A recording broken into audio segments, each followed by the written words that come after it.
오늘은 15일째 마지막 영상 촬영입니다. 102번부터 보겠습니다.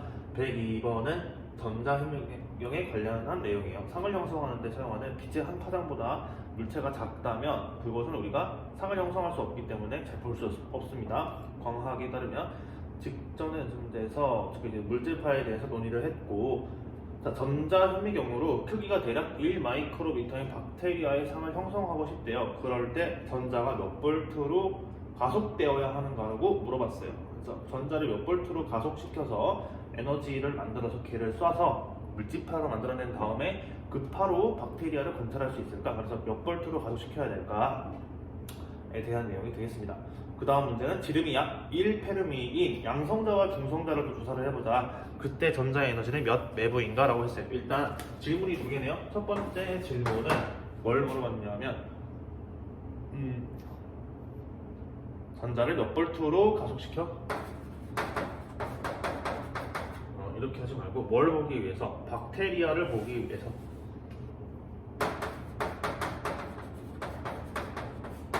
박테리아를 관찰을 하고 싶대요. 그럴 때 이제 어떻게 해야 될까에 대한 내용이라고 보면 되겠어요. 그럼 먼저 봅시다. 우리가 쓸 건 어떻게 할 거냐면 얘를 몇 메브로 가속을 시켜야 되냐고 물어봤잖아요. 그러니까 운동 에너지를 구해야 된다 그 말이에요. 그래서 원래 총 필요한 게 에너지인데 이 질량이야 뭐 정지 질량 에너지야 전자가 존재하면 나오는 거니까 우리가 가속을 시켜야 되는 에너지는 T라고 보면 되겠죠? 그럼 저 T를 이제 구해볼 거야. 얘를 어떻게 구할 거냐면 에너지에 대한 식은 또 이게 있단 말이야. M제곱 더하기 P제곱이 있어. 그런데 우리가 드브로이 문제에서 봤던 것처럼 운동량은 람다 노의 하로 표현할 수가 있어요. 그렇죠? 이렇게 표현을 할 거고요. 그리고 나서 얘를 정리를 해주면 이거 이제 이렇게 해서 내가 알고 있는 개념을 넣어서 이제 풀어주면 되는데, 이제 약간 해설의 도움을 이렇게 좀 받으면 이런 또 트릭이 있었어요. m을 먼저 앞으로 빼주고 1 더하기 m 람다 분의 파의 제곱을 해주단 말이죠. 그러면 얘가 어떻게 근사가 되냐면 이렇게 근사가 된다고 합니다. 그럼 1 더하기 3 곱하기 10에 마이너스 12로 근사가 된대요. 그럼 얘는 질량 더하기 운동 에너지 꼴이니까 여기서 운동 에너지가 바로 나온다 그 말이에요. 3 곱하기 10에 마이너스 12에 전자의 질량, 정제 질량을 곱한 게 되겠고, 그래서 얘를 계산을 해보면 1.5 곱하기 10에 마이너스 6 EV가 나온대요. 따라서 박테리아를 관찰을 하려면 우리한테 필요한 에너지가 한 1 마이크로 EV보다는 커야 된다. 그치? EV인가? EV가 있어야 되나? EV가 있어야 될 것 같아. 자, 이렇게 해서 운동 에너지의 관점으로 바꿔서 풀면 되겠습니다. 맞는지 봐볼게요. EV가 있어야겠죠. 마이크로보다 작지 않게. 해설이 중요했단 말이야. 해석이 박테리아를 분석하기 위해서는 전자현미경의 전자를 1 마이크로 EV보다 작지 않은 전위를 통해 그렇게 된다. 1 마이크로 EV보다 커야 된다 그 말이죠. 이러한 낮은 전압은 통제된 방식으로는 근데 생성하기 어렵대요. 이런 낮은 에너지를 갖는 전자는 건조한 박테리아조차 통과하지 못한다. 따라서 박테리아의 상세한 특징을 분석하는 것이 가능한 에너지인 수천 볼트의 에너지를 가진 전자를 사용한다. 그러니까 이론적으로 봤을 때는 1 마이크로 EV보다 크면 박테리아 관찰이 되는데 실제 실험에서는 어떻게 되냐면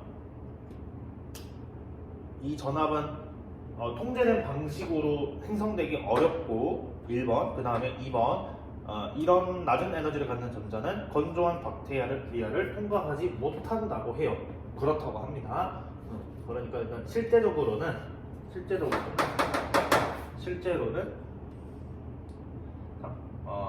수천 볼트의 에너지를 갖는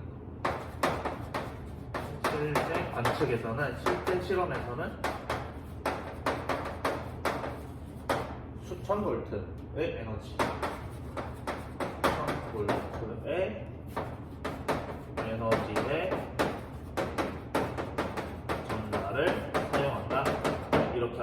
되겠습니다. 그 다음에 두 번째 문제는 이제 우리가 뭘 할 거냐면 얘도 이제 해설이 중요했었어요. 해석이 중요했었어요. 양성자와 중성자를 관측해보자. 양성자랑 중성자를 조사해봅시다. 네, 해봅시다. 그럼 얘 어떻게 해야겠어요? 어떻게 해야겠어? 여기서 어떤 내용이 나왔죠?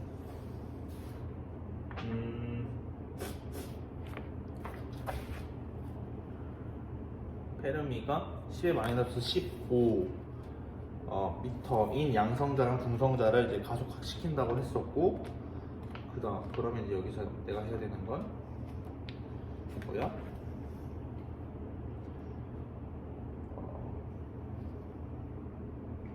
똑같이 이제 했을 거예요. 근데 여기서는 이제 람다가 몇이라고 했냐면 10의 마이너스 15m거든요. 얘가 이제 람다라고 해야 되나? 이 저점 돼야 된다 그 말이야. 최소한? 아무튼 그래가지고 이 람다에 대한 정보를 얘 넣어.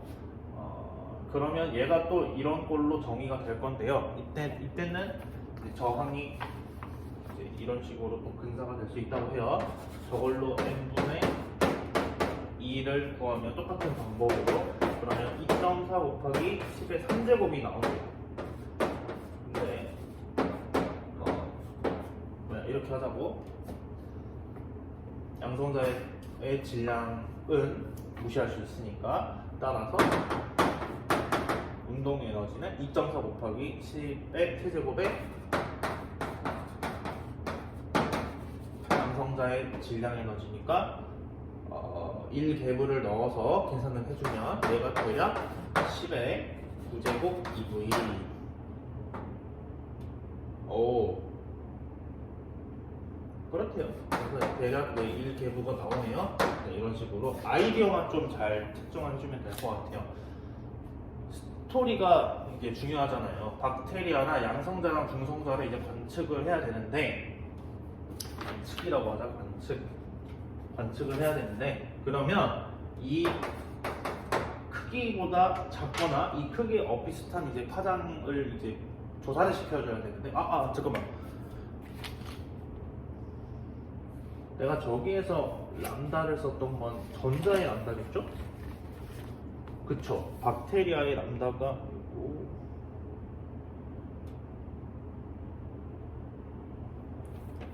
박테리아 형성을 해야 되는데, 내가 저기 썼던 게 원래 이러면서 이제 공부를 하는 거니까, 람다가 10의 마이너스 6m, 위에 거는 10의 마이너스 6m를 넣고 여기 10 마이너스 15m를 넣었단 말이에요. 조사를 해야 된다. 얘가 조사잖아요. 조사. 관측을 한다 이제 그 말이죠. 그랬을 때 이제 전자현미의 경우에 필요한 게 얼마인가? 전자현미경, 전자의 파장이 박테리아의 크기만큼 되거나 양성자랑 중성자의 크기만큼 되면 되겠죠? 그럼 그 운동량을 가진 전자를 입사를 시켜야 되는데, 그럼 걔를 어떻게 가속시킬 거냐, 이 운동 에너지만큼 얼마나 가속시키냐, 얼마 에너지가 필요하냐를 상대성 이론 역학으로 찾았다, 이제 그런 내용이 되겠어요. 이렇게 이런 식으로 여기서 물질파의 개념과 상대론의 내용을 접합을 시켜서 엄청 작은 박테리아랑 양성자, 중성자 그 스케일의 애들까지 관측할 수 있었다는 겁니다. 102번이었어요. 그리고 103번은 약간 길어요. 그래서 104번을 먼저 볼 거야. 104번을 먼저 볼까요? 보자. 104번 먼저 보자. 104번의 제목은 인터스텔라입니다. 성간 비행을 해볼 거예요. 광로켓? 이거 로켓 이름이 뭐더라? 우리가 앞에 했었던 상대론적 로켓 있잖아요. 거기에 아이디어를 갖고 올 건데 어딨어? 로켓이네 뭐더라? 빛 로켓? 빛으로 추진되는 로켓. 빛 추진 로켓으로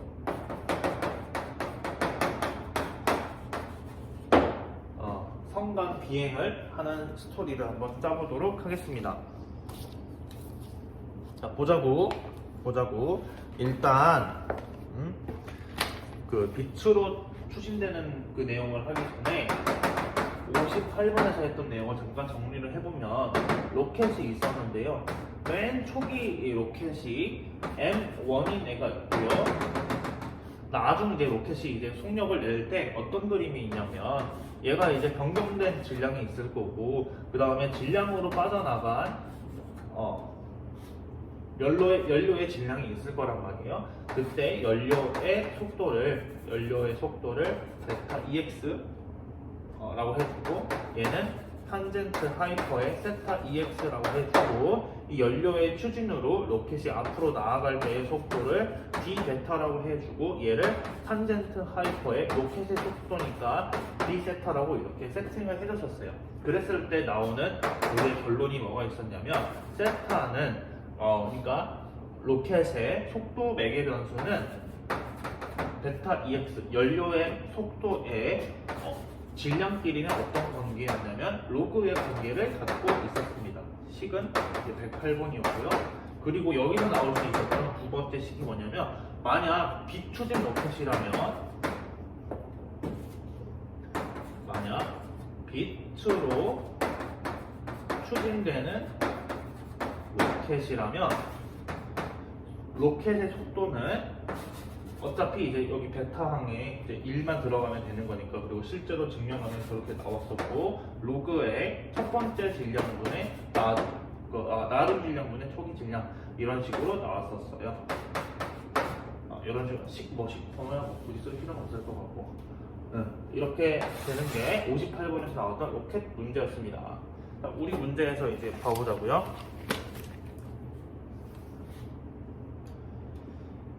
보자.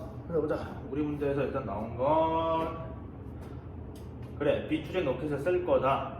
그런데 이제 어떤 내용을 쓸 거냐면 감마가 10인 상태에서 시간 팽창 계수가 10인 속도까지 탑재량을 가속을 시켰다. 그래서 로켓의 속도를 감마에서 이제 알아낼 수도 있겠어요.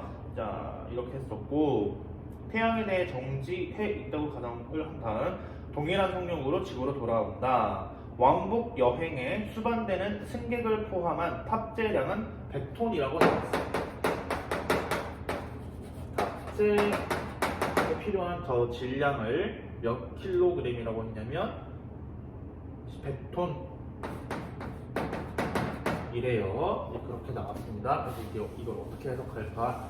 주어진 건 저거 식 두 개, 식 하나랑 이거에 대한 정보밖에 없을 때 A번 먼저 구하라고 한 건 왕복 여행에 필요한 연료의 총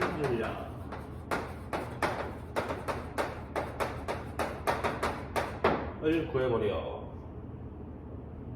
정지 상태로부터 로켓의 최대 속도까지 일정한 가속에 필요한 질량의 4배는 아니다 라는 건데 이것도 꽤 어려웠었어요. 나한테는 이걸 이제 어떻게 해석을 할 수 있냐면 감마가 10이잖아요. 다양한 방법으로 풀어내는 수 있는데 어떤 표를 참고하면 코시가 10이었을 때 이때 엑스포넨셜 세타는 이제 뭐가 나오냐면 20이 나오거든요. 20이 나오는 걸 확인할 수 있어요. 다양한 방법으로 증명을 할 수 있는데 이건 앞에서 상대론적 로켓 했을 때 했으니까 이것만 짚고 이제 넘어가 보고 그리고 나서 얘를 어떤 식이라고 할까? 요식이라고 할까요? 별번식? 아니야, 그냥 번호 이름을 쓰자고. 110번 식이 있었다고. 그래서 이 정보를 110번에 대입을 해서 이제 풀어볼 거예요. 엑스pon에 왜냐면 이제 여기서 우리는 n분의 m1이 엑스포넨셜 세타인 걸 알고 있는데 우리가 감마가 10이라는 걸 이용해서 엑스포넨셜 값을 알고 있잖아. 그러니까 여기서 알 수 있는 초기 질량을 20 곱하기 m이 되는 거예요. 그러니까 얘는 이제 여 질량이 탑재량인데요. 탑재량인데요. 그래서 얘가 어떻게 해석이 되냐면 20 곱하기 100톤을 집어넣어서 10의 5제곱킬로그램이 된다는 걸 알 수 있습니다. 네. 그런데 이제 여기서 우리가 조심해야 될 게 연료의 총질량을 물어봤잖아요. 그림이 어떻게 되냐면 지구가 있었고 그리고 이제 별이 있었을 거 아니에요. 그리고 별이 있었을 건데 일단 이겁니다. 지구에서 이륙하는 데까지 가속을 한 상황이 있고 그리고 그 속도로 이제 쭉 또 이제 갔을 거고 또 쭉 갔을 거고 그리고 별에서 또 출발을 해서 나오는 상황이 있고 여기에서 지구까지 가는 또 이런 스토리가 있을 거란 말이에요. 근데 우리가 구한 거 있잖아요. 얘가 뭐냐면 4번이거든요. 4번. 4번에서 필요했던 요게 M1이 4번 상황이 있던 M1이 20 곱하기 10의 5제곱킬로그램이라는 거예요. 그럼 3번은 이때는 뭐였겠어? 마찬가지로 저 3번 상황에서는 M1이 나중 질량이고 초기 질량을 구해야겠죠? 하나씩 넘어가 볼게요. M2라고 해볼게요. 그러면 이 식에 똑같이 집어넣는 거야. M2는 20 곱하기 이제 M1으로 쓸 수 있겠죠? 그리고 4번도 똑같을 거예요. 4번은 했잖아. 무슨 말인지 이해되죠? 얘보다 더 앞선 초기 질량을 우리가 구했던 거예요. 그 다음 이제 2번 상황에서는 어떻게 돼야겠어? M3가 20 곱하기 M2로 돼야겠죠? 이게 지금 다 110번씩에서 엑스포넨셜 세타를 만들어낸 다음에 n분의 m1이 엑스포넨셜 세타 이퀄 감마 20 감마 코시에가 10에서 나온 20으로 이제 풀고 있는 거예요.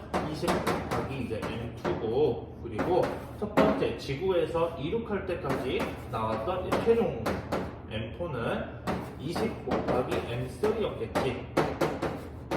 근데 m3는 뭐냐면 20 곱하기 m2고 m2는 또 20 곱하기 m1인 거잖아요. 그러니까 얘는 20이 몇 개 있는 거예요? 20에 하나 둘셋 4개 를 하고 10의 5제곱킬로그램 이렇게 구할 수 있겠습니다. 그치? 맞아야 돼 저거. 맞을 거예요. 그래서 20이 4개가 있고 10의 5kg 대략적으로 재료 계산을 해주면 최종으로 나오는 저 질량이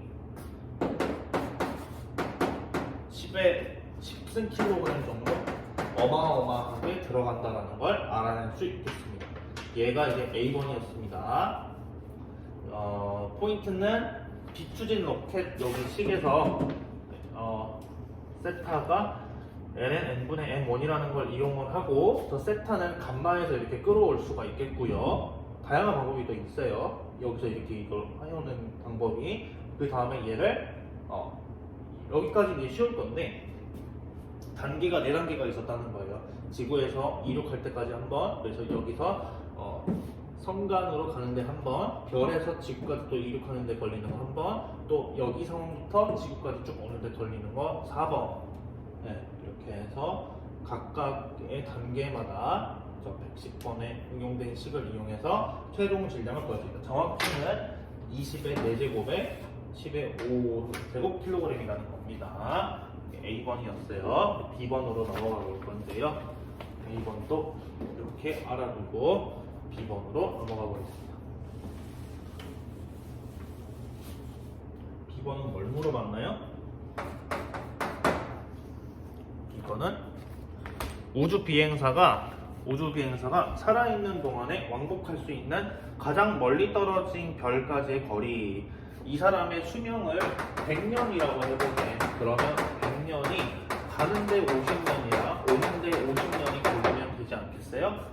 문제의 단순화를 위해 로켓이 켜지는 시간은 1.5 속도로 여행한다고 합시다. 이 여행은 지구 시간으로는 얼마나 걸리냐? 딱 보니까 시간 지연으로 풀라는 말 아니겠어요? 50년, 50년인데요. 그러면 지구에서 걸린 시간은 시간 팽창 공식을 써야지.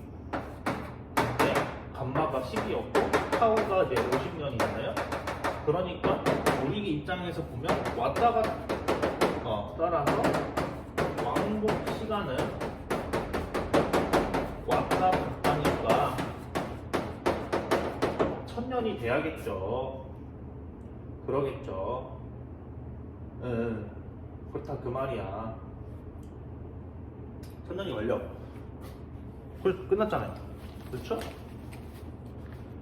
또 여기서 또 어떤 해석을 할 수 있냐면 몇 광년을 물어봤구나. 가장 멀리 떨어진 별까지의 거리. 지구 시간으로 일단 구했고 1000년 걸린다는 거 하나를 구했고요.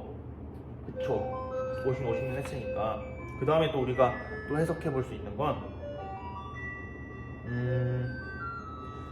최대 거리. 우리가 지금 빈 로켓으로 하고 있잖아요. 최대 거리는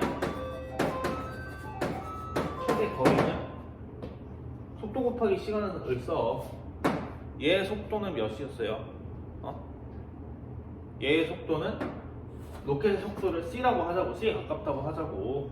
그치?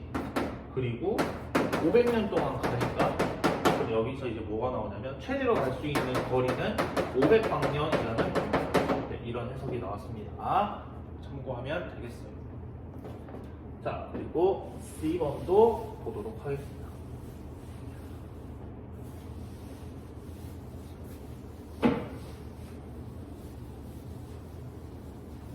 C번.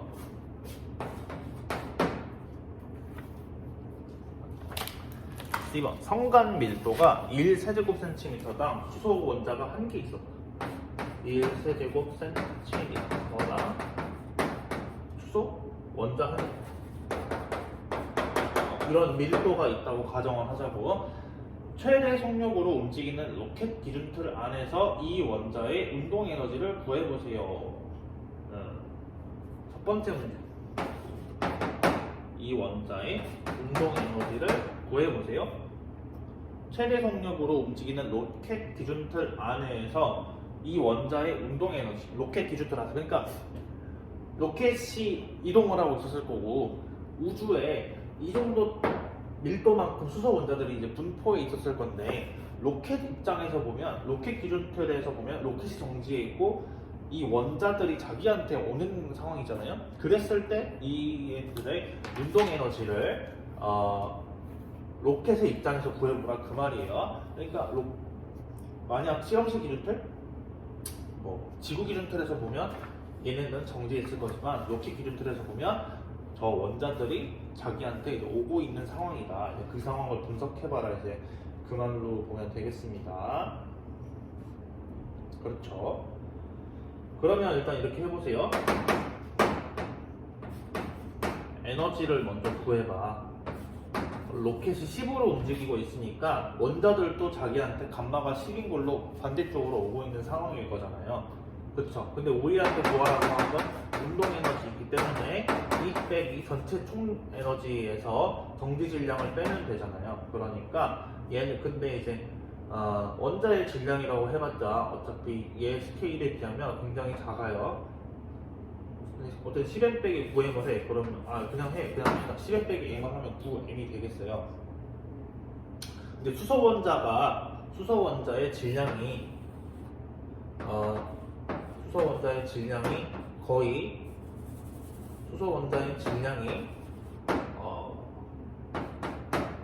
양성자 거랑 비슷하다고 보겠습니다. 그러니까 얘를 9개분하고 볼 수 있대요. 이런 식으로 됐어. 운동 에너지는 쉽게 구했어. 상대론적 역학으로. 로켓 앞쪽에 1제곱미터 표면에 몇 초 입사하는 수소 원자의 개수를 일단 먼저 구해봅시다. 로켓에 1제곱미터에 들어오는 수소 원자 개수.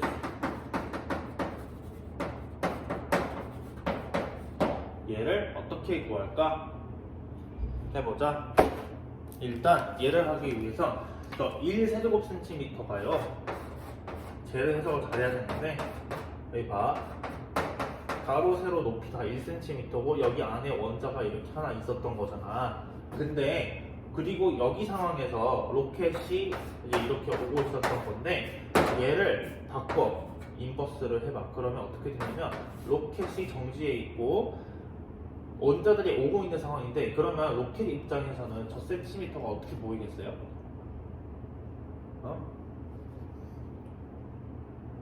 어떻게 보일까? 길이가 수축돼서 보이지 않겠어요? 그쵸? 이렇게 보일 거예요. 그럼 요 길이는 얼마나 될까요? 수축된 길이는 얼마나 될까요?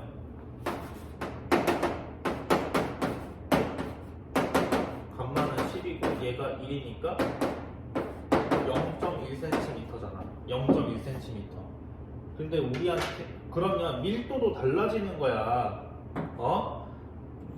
얘 입장에서 봤을 때 1세제곱센티미터다.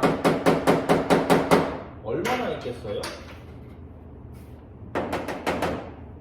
그러면 1cm에 10개가 들어가겠지. 따라서 밀도가 10개로 바뀌네요. 밀도도 바뀐다니까. 그러니까 1세제곱센티미터당 10개가 들어간다. 그 말이야. 그리고 얘를 또 어떻게 해석을 할 거냐면 잘 보세요. 1에다 센티미터의 세제곱 부피당 10개잖아. 그러면 1세제곱미터당 몇 개야? 10의 제곱을 곱해? 그러면 10의 세제곱센 10의 6승을 곱해야지. 그러니까 10의 와 이렇게 바뀌는 거야? 어차피 10의 세제곱미터니까 뭐 많이 있겠죠? 자, 이런 식으로 바뀌었어요. 자 그리고 나서 1세제곱센티미터당 세제곱미터당 10의 7승기가 있고 몇 초 입상하는 개수를 구해보자. 우리가 얘를 로켓의 속도가 거의 1에 가깝잖아요. 빛으로 추진하는 애니까. 그러면 얘네들도 로켓한테 거의 빛의 속도에 가깝게 이제 오겠지.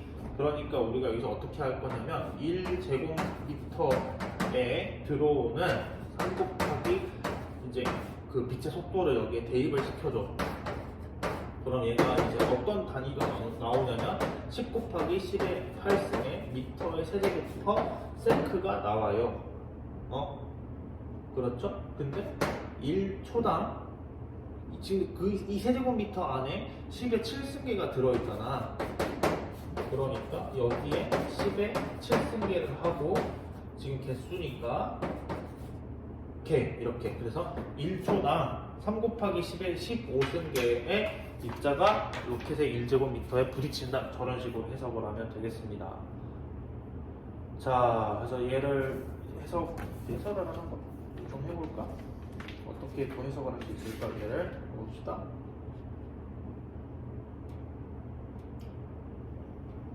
이 값은 고강도 양성자 가속기의 삼속의 3000배예요. 3000배. 왜냐면 앞에서 가속기 안에서는 10의 12승계가 10의 12제곱 개수의 양성자가 통과한대. 가속기 안에서. 근데 그것보다 3000배가 더 해당한대. 그럼 이제 추진 로켓으로 성감 비행하는 거에 대해서 어떤 결론을 도출할 수 있나라고 보면 첫 번째, 초기에 로켓의 질량이 엄청 크다라는 거. 그 다음에 두 번째,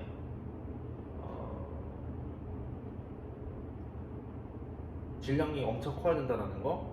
그리고 여기서 인간 수명으로 500광년 같잖아요. 와, 근데 관찰된 별의 거리는 50억 광년이래요. 50억 광년인데 그 중에 인간이 살아서 가봤자 500광년까지밖에 못 간다. 그렇구나. 그다음